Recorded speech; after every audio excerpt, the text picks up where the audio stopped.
구약의 이스라엘 역사는 언약 갱신을 통해서 조상들에게 하나님께서 주신 언약을 자기의 것으로 새롭게 하는 놀라운 역사들이 반복된 역사였다라고 하는 사실을 함께 생각을 했습니다. 조상들에게 주셨던 그 언약을 당연히 상속할 것으로 생각지 아니하고 늘 하나님과 자기의 살아있는 언약으로 받아들였던 이 언약의 갱신, 이것은 성경이 가르치는 신앙의 원리였습니다. 아브라함의 언약을 이삭이 하나님과 자기 사이의 언약으로 받았고, 야곱은 하나님과 자신과 사이의 언약으로 받았습니다. 이것은 그 신앙이 아버지의 믿음이나 어머니의 믿음이나 부인이나 남편의 믿음이 아닌 나의 믿음으로 말미암아 구원을 얻는다는 도리를 가르쳐주는 것이며, 우리의 신앙생활은 누구를 근거로 하는 것이 아니라 바로 내가 하나님을 만나며 하나님 앞에서 새로워지는 것이라고 하는 사실을 가르쳐주고 있는 것입니다. 바로 이 살아있는 믿음, 내 믿음으로 하나님을 섬긴다고 하는 이 거룩한 도리를 언약 갱신이라고 하는 일을 통해서 후대에게 가르쳤던 시대는 믿음을 지키며 부응했지만, 이 일을 하지 못한 세대는 자기 마음대로 살아가면서 하나님을 떠나가는 모습을 보여주고 있었다 하는 것입니다. 이스라엘의 역사는 바로 이것을 우리들에게 보여주고 있습니다. 다음 세대를 예비하는 역사, 그것이 이루어지고 그것이 성공할 때, 그때의 다음 세대는 믿음 가운데 서 있었지만 그 일을 하지 아니한 세대는 결국 하나님 앞에서 떠날 수밖에 없었다는 것입니다. 오늘 우리가 생각할 내용은 교회 시대, 특별히 종교개혁 이후에 이 현대의 개신교가 성립될 때 이 원리가 어떻게 적용되었는지 하는 문제들을 함께 생각하기를 원합니다.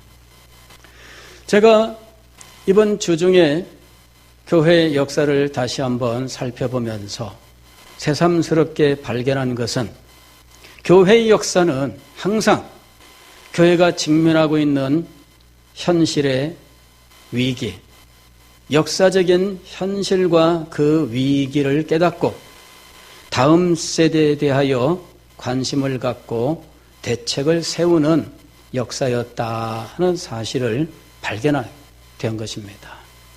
그냥 읽어나가던 역사이지만, 그러나 다시 한번 이 역사를 살펴볼 때, 과거의 우리 신앙의 선배들도 시대의 변화와 위기를 직면하고 그 속에서 다음 세대의 믿음을 어떻게 세워주기를 원했는지, 그 모든 노력들을 우리는 발견할 수 있다는 것이죠. 그리고 그 과정은 참 힘들고 어려운 거예요. 무슨 정답이 딱 나와서 그렇게 하면 반드시 다음 세대가 세워지고 부흥한다는 이런 일도 사실은 발견할 수 없어요. 그런 속에서 우리 신앙의 선배들이 얼마나 많은 노력을 기울였는지 모릅니다. 우리는 현대 교회를 경험하고 있기 때문에 이런 교회의 모습이 당연히 옛날부터 그랬을 것이라고 생각합니다. 그러나 우리가 지금 경험하고 있는 우리 사대신 교회의 이 교회 모습조차도 사실은 당연한 것이 아니었어요. 이런 교회의 모습이 우리에게 이루어지기까지는 많은 사람들의 피 흘림이 있었습니다. 어떤 사람들은 화형을 당하고 어떤 사람들은 교수형을 당하고 어떤 사람들은 투옥당하고 어떤 사람들은 추방을 당하면서 말할 수 없는 고통을 겪었던 것이지요. 우리는 오늘 회중들이 자발적으로 공동체를 이루고 이 공동체는 목사를 자신들의 목사로 청병을 하고 또 자기 교회를 위하여 일꾼들을 세우고 이렇게 목사와 일꾼들을 세워서 교회의 일들을 감당하게 하면서 진리를 보존하고 신앙훈련을 하며 복음을 전파하는 이런 일들. 사실은 이것이 개념화되고 이것이 교회에 적용되기까지는 불과 얼마 되지 않았던 거예요. 기독교 2000년 역사 속에서 이와 같은 교회의 모습은 불과 한 500년 정도밖에는 안 되는 거예요. 그 이전 교회는 이런 모습이 결코 아니었습니다.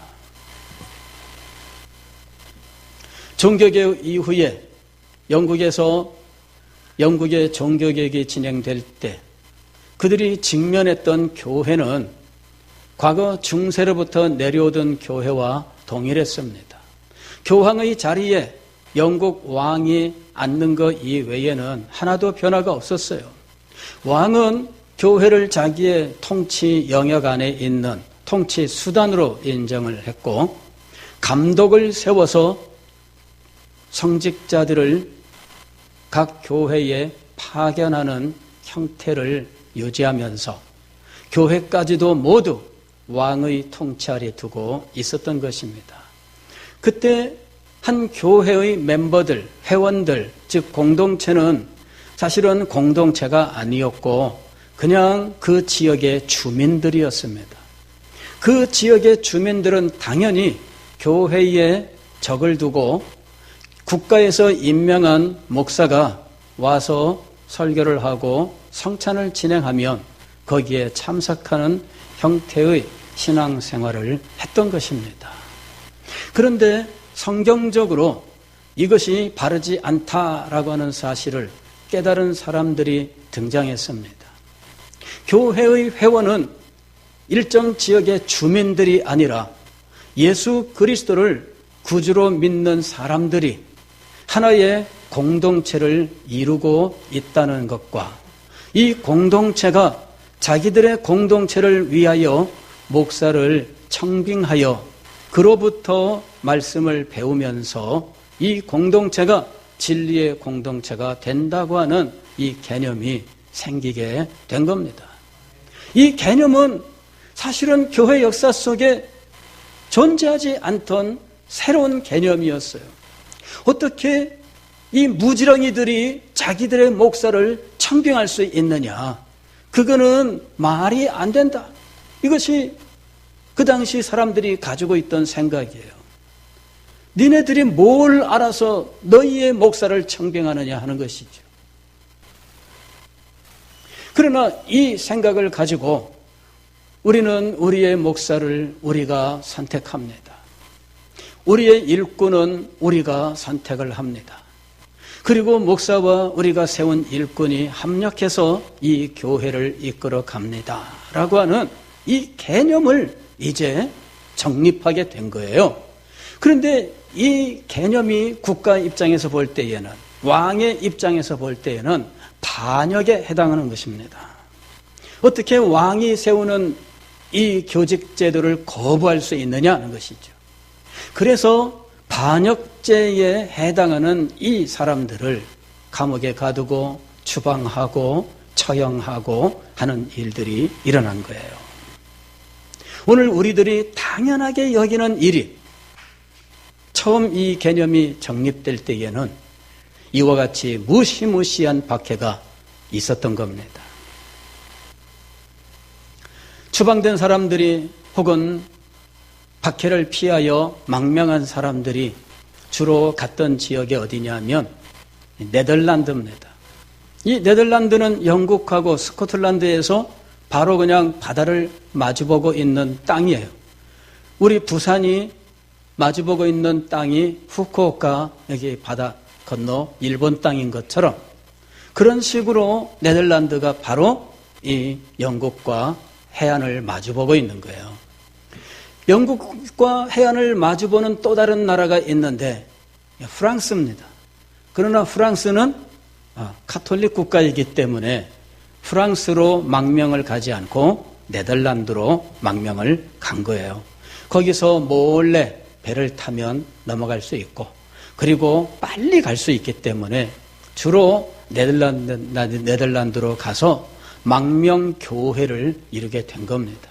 그곳에서 그들은 자신들의 목사를 청빙하고 그 목사로부터 하나님의 말씀을 배우고 목사는 진리를 선포하고 말씀을 가르치고 성도들의 삶을 지도하게 되었는데 외국에서 살아가는 삶이 얼마나 힘들고 어려운지 말도 제대로 통하지 않지요. 일자리도 제대로 없지요. 그곳에서 참 힘들고 어렵게 살았어요. 그러나 이제는 내가 믿는 성경의 도리를 따라서 신앙생활을 할 수 있다 하는 기쁨이 그들 마음속에 넘쳤던 거예요. 그 자유로운 성경을 따라서 내가 신앙생활할 수 있다고 하는 이거 하나만으로도 이 모든 어려움들을 능히 감수할 수 있었던 겁니다. 그런데 얼마 후에 문제들이 생기기 시작했어요. 일자리를 찾아서 젊은 사람들이 이곳저곳으로 이제 이주를 하게 되고 그러면서 교회 안에서 젊은이들이 점점 줄어들게 되었습니다. 또 자라나는 이 어린 아이들은 자유로운 이 세상에 마음껏 방치되면서 이 아이들을 믿음으로 제대로 키우기가 너무나 어려운 상황이 되었습니다.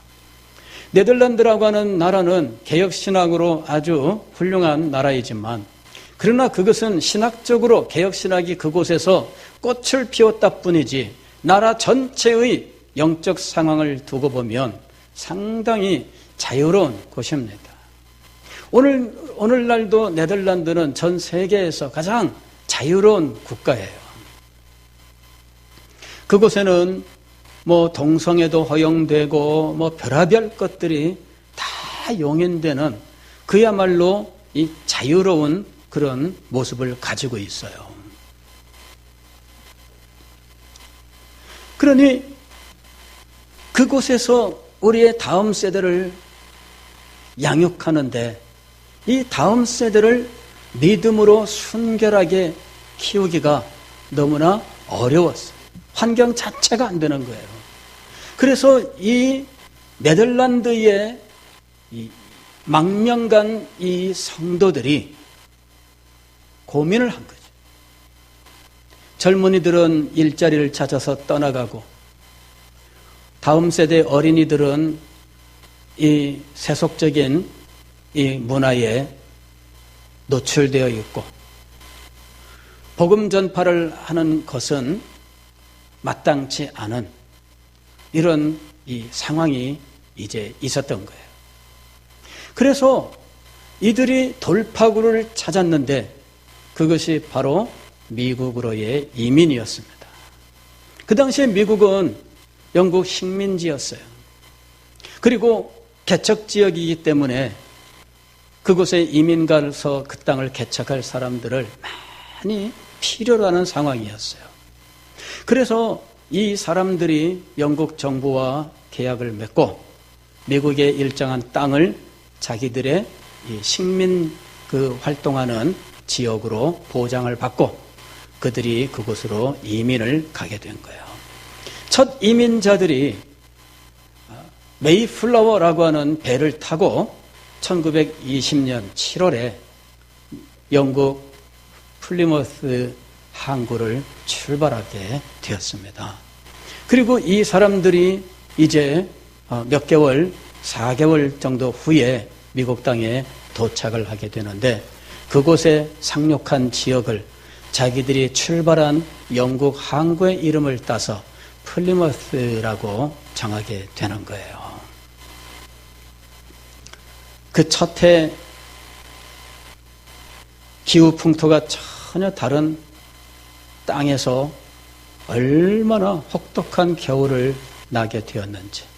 그 지역은 우리나라보다 훨씬 더 북쪽에 있어요. 굉장히 추운 지역이에요.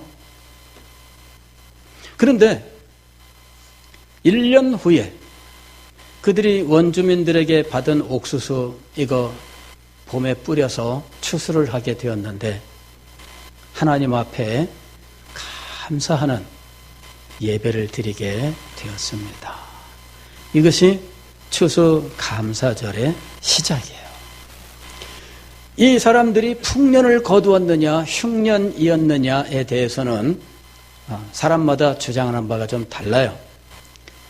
일반적으로는 풍년을 거두고 하나님 앞에 감사드렸다 이렇게 얘기하는데 어떤 사람이 그 해의 농사, 기후와 농사에 대해서 자세하게 연구한 후에 내린 결론은 결코 풍년이 아니었다 하는 거예요. 풍년은 아니었지만 한 해 동안의 삶을 하나님이 지켜주시고 이 땅에 정착할 수 있도록 은혜를 주시고 앞으로 계속해서 이 땅에서 경작하고 또한 개척할 수 있도록 은혜 주신다는 증거를 가지고 하나님 앞에 감사의 예배를 드렸다 하는 것입니다. 이것이 첫 번째 추수 감사절이에요. 2년 후에 매사추세츠 주 정부에서 추수 감사절을 지키도록 했고 그리고 그로부터 이제 19세기 중엽에 이제 아브라함 링컨 대통령 때에 추수 감사절을 국경일로 지정하는 일이 있게 돼요. 20세기에 들어와서 1941년에는 프랭클린 루즈벨트 대통령이 확실하게 날짜를 정해서 매년 11월 넷째 주 목요일 이렇게 날짜를 정해서 국경일로 삼아서 오늘까지 추수감사절을 지키고 있습니다. 자, 그들은 하나님만 바라보면서 오직 성경에 근거한 교회를 세우고 이 교회의 지도 속에서 이 식민지의 개척 삶을 살기로 작정했던 거예요. 그리고 그들은 이 성도들이 자발적인 하나님의 언약을 알고 다 같이 언약 아래 모여서 교회를 이루고 그리고 하나님을 섬기는 예배 공동체, 신앙 공동체를 이루게 되었던 거예요. 문제는 한 세대 후에 나타나게 되었습니다. 처음에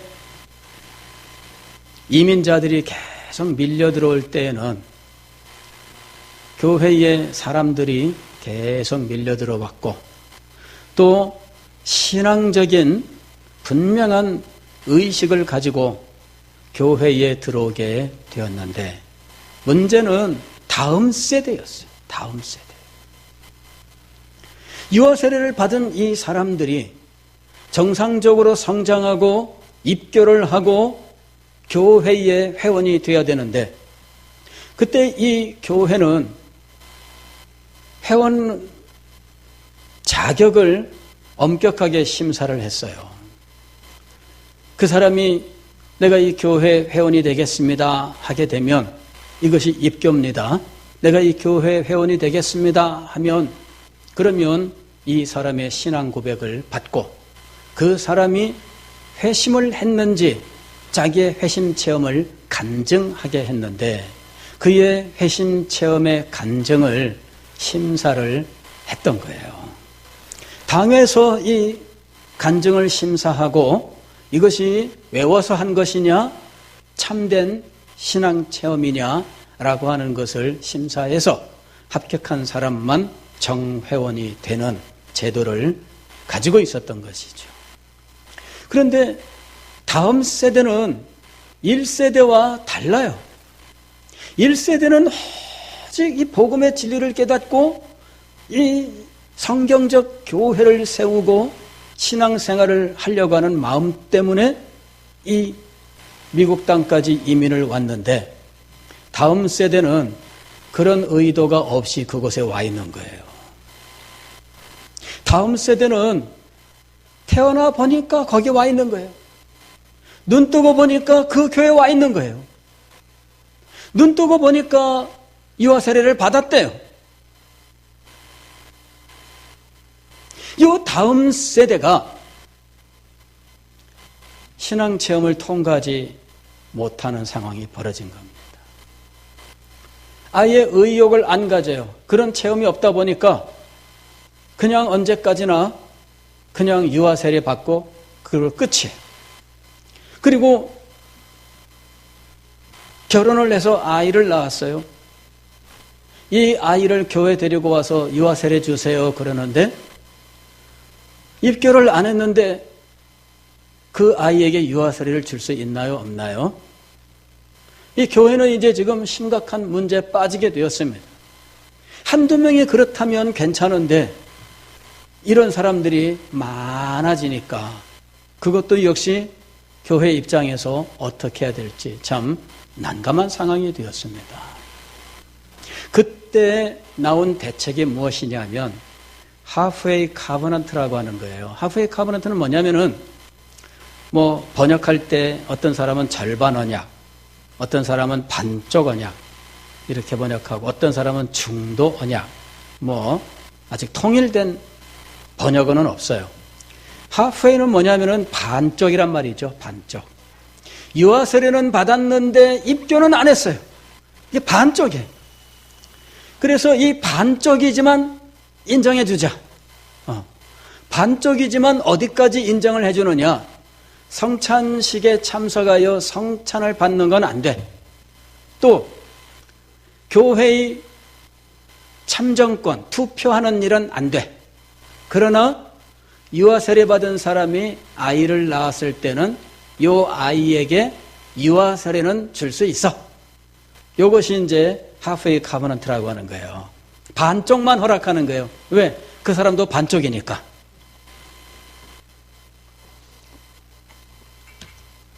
근데 언제까지나 이걸 이대로 둘 수 없잖아요.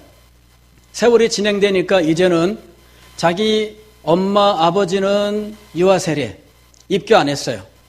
나도 유아 세례 입교 안 했어요.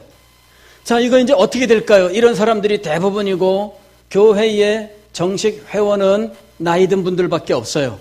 자, 이 교회 어떻게 될까요?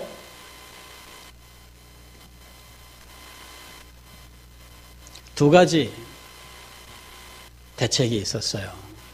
하나는 현실을 인정하자. 현실을 인정하자. 과거의 교회 회원권 그 자격, 그 멤버십이라고 하는 그 자격을 그대로 유지하면 안 된다 하는 것이었습니다. 그래서 과거에는 반드시 이 회심 체험을 간증하고 그것이 단지 배워하는 것인지 진실된 체험인지를 확인하는 과정을 거쳤다면 이제는 그러지 말고 이 사람이 유아 세례를 받았다면 지금 현재적으로 교회를 나오고 있고 그리고 예수님을 믿는다고 말하고 사회적으로도 범죄를 한다거나 지탄받을 만한 상황이 아니라면 그냥 교회의 회원으로 인정하자 하는 것입니다. 과거의 그 멤버십 그 자격을 이제는 철폐하고 현실화하자라는 이야기죠. 또 다른 하나 방도는 무엇이었느냐 하면 이럴 것이 아니라 매년 한 번 금식일을 정해서 금식을 하고 예배 시간에 말씀을 듣고 난 이후에 우리가 언약 갱신의 의식을 갖자. 그때 우리는 우리의 믿는 신앙과 우리가 받은 사명과 하나님의 말씀에 순종하여 살기로 언약을 하자라고 하는 것이죠. 그래서 매년 1년에 한 번씩 금식일에 언약을 하는 언약 갱신의 의식을 행하는 일도 있었다 하는 거예요. 자, 오늘 우리는 과거 우리 신앙의 선배들도 자기들의 역사 현실 속에서 다음 세대의 이 문제를 직면했고 그 문제를 해결하기 위해서 다각도로 노력을 했었다 하는 사실을 알 수가 있습니다. 우리나라는 이제 이 다음 세대의 문제에 직면하고 있어요. 물론 이 문제는 이미 오래된 겁니다. 이 아이들을 믿음으로 진리로 잘 가르치고 정말 진실된 그리스도의 사람으로 양육하는 일들을 사실은 벌써부터 했어야 돼요. 그러나 아이들이 계속 교회에 들어올 수 있던 시대에는 사실 그런 것들이 눈에 잘 뜨이지 않았어요. 그러나 지금 와서는 이게 확 눈에 뜨이게 된 거예요. 개교회적으로 이런 문제들을 직면하다가 이제는 시대 상황으로 이 문제를 직면하는 상황이 되어버린 겁니다. 어떻게 해야 할까요? 어떻게 해야 될까요? 과거에 우리의 신앙의 선배들이 채택했던 방법은 그 시대에 그분들이 나름대로 자기들의 한계 속에서 길을 모색하면서 했던 거예요. 그거를 오늘 우리가 그대로 답습할 수는 없습니다. 그러나 오늘 우리는 과거에 우리의 신앙의 선배들이 어떻게 했는지를 자세히 살피면서 오늘 우리의 시대와 우리들이 할 수 있는 것들을 모색해야 된다라고 하는 거예요. 교회가 다음 세대의 문제를 안고 있다고 하는 것은 알든 모르든 사실은 구약 시대부터 지금까지 반복되어 온 문제였습니다. 이스라엘 역사 속에서도 당연히 이 다음 세대의 문제는 존재하고 있었고 교회 역사 속에서도 다음 세대의 문제는 언제나 직면하고 있던 문제예요.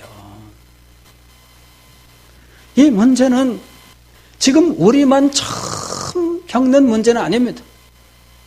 이 문제가 시대적으로 부각된 때도 있었고 시대적으로 별로 드러나지 않았던 때도 있어요. 주로 선교 상황에서는 드러나지 않습니다.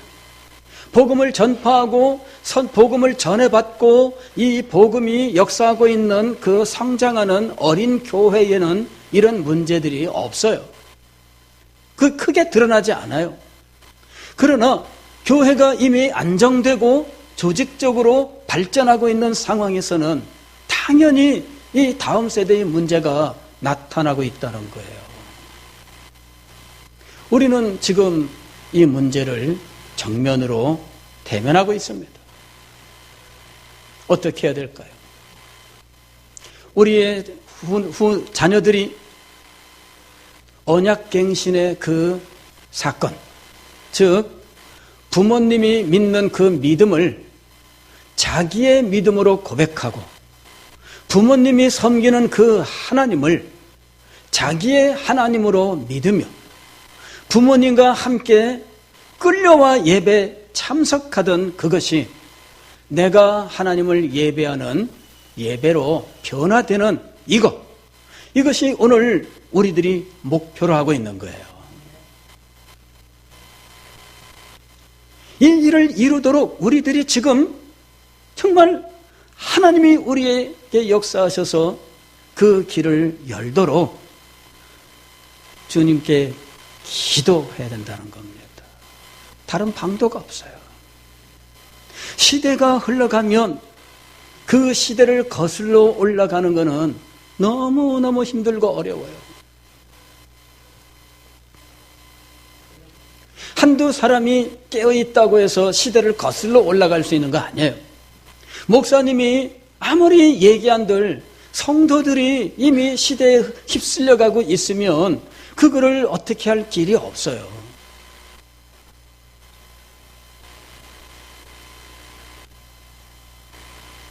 오늘 우리가 이 문제를 다 같이 깊이 인식을 해야 됩니다. 그리고 우리 모두가 하나님 앞에 엎드려 기도해야 돼요. 하나님, 은혜를 주십시오. 주님, 길을 열어주십시오. 우리 모두가 이 문제를 깨닫고 함께 해야 된다는 사실입니다. 이런 일들에 대하여 아직 사람들이 각성하지 못하고 그냥 시대에 순응하면서 살아가던 때에 하나님께서 놀라운 역사를 베푸셨는데 그것이 미국에서 있었던 1차 대각성 부흥이었어요.